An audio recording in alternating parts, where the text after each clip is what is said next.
Have you ever attended meetings affiliated with the Communist Party? No. Our country is under threat from Soviet spies, but there's another risk to national security. What is your marital status? Single, but there is a special lady in the picture. Hawk, it's stunning. Have you ever had inappropriate physical contact with another man? No. Such a damn good liar. Do you like it this way? Hawk is pretending. You're everything to me. If I was everything, you wouldn't be going where you're going. You should be careful. Everybody lies about something. We must beware of these communists and queers. These people are dangerous to this country. I look out at that city and think about what it denies us. We lie about who we sleep with. Not who we sleep with, it's who we love. Have you ever been in love with another male? I have loved you my whole life.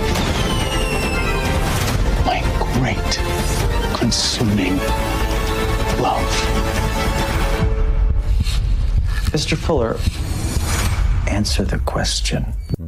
That is a look at the new Showtime limited series, Fellow Travelers. The 8-episode historical drama traces the romantic relationship of Hawk Fuller, a Washington, D.C. bureaucrat, and Tim Laughlin, who works for Senator Joe McCarthy during the Lavender Scare of the 1950s, when gay men and women working for the federal government were seen as a national security risk. Join us now, the actors who play Hawk and Tim, Matt Bomer and Jonathan Bailey. Guys, so great to have you here. Great to be here. Thank you. This series is amazing. I think the term, first of all, Matt, Lavender Scare, a lot of people may not even be familiar with it. We jumped from the Red Scare to the Lavender Scare. So what was it exactly? Well, I didn't know a lot about it. We're not really taught about it in school. So it's basically in 1953, I believe, Senator McCarthy and Roy Cohn convinced Eisenhower to put in an executive order that banned all gay people from government. So it turned into a witch hunt. An estimated 10,000 people lost their jobs. Multiple people took their lives.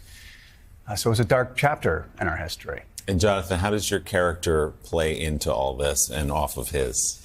Well, Tim is a bit of an ingenue, and he's, I think through the eyes of Tim, you enter the world, and he meets Hawk, and he has a sort of chemical awakening, meeting this incredible man that he's so bowled over by. And so starts this sweeping love story of 30 years. And with that, it's sort of underpinned with an amazing forensic sort of study of queer liberation and how the world around these two characters informs their choices and their brutal sort of existence. You know, it's so interesting when you, I remember reading Sandra Day O'Connor's obit, right? And here's a woman, obviously the smartest woman in her class, the smartest woman in her time. She and her husband move and they offer her a secretary's job. And she's like, no, thanks, I'll raise my kids. You sit there going, what world was that? And I remember thinking the same thing at the end of The Imitation Game, extraordinary movie about Alan Turing. And I was like, wait a second, you can be basically tortured, jailed, we ever had that world? And here we see it unfold. It's going to be so shocking to so many people. I bring up Sandra Day O'Connor because there's so many women that have led the way to where women are today, and younger women may not understand exactly what so many went through. It's the same thing here, where people had no idea, like you said, about the Lavender Scare, just what it meant to be a gay man in the 1950s and how your life, your liberty, everything could be at risk. Yeah, and also I think it's such a recent history, and it's so shocking to so many people, but of course there's so many people in the world who still live under that sort of oppression. And that's why it's so relevant to today. And I think there's themes in it which are universal, I think. But you know, gay people have always been there, and they've always been fighting. And this is a brilliant, beautiful way of showing that, I think. And you're right, that's still the reality in large parts of the world. Sadly, yes. Oh. Yeah. You know, Matt and Jonathan, it's interesting in this TikTok age that we live in to realize that well before TikTok, somehow Americans and America as a whole contracted amnesia about so much that is history.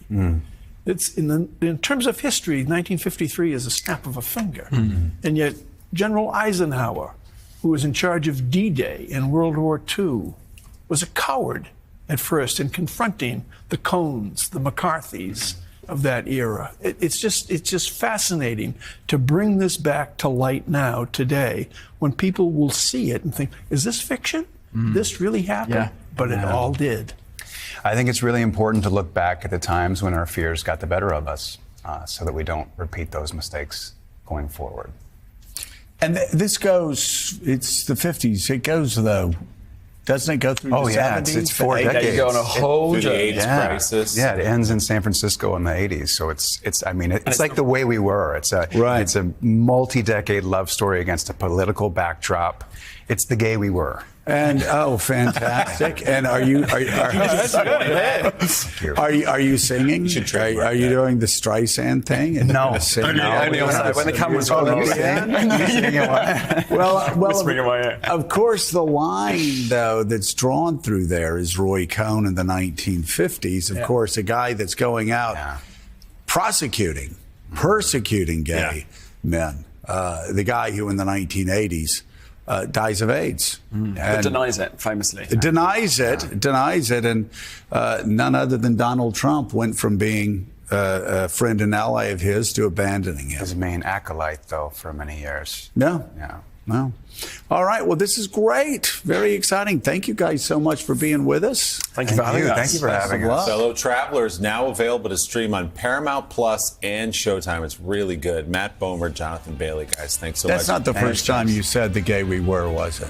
You've said I think it's the second time, but it's just as good as the second time. I think we hope you premiere it for us. That's okay. You should have said yes. Thank you, guys. Congrats. Just get the mind. We'll be right back with more Morning Joe.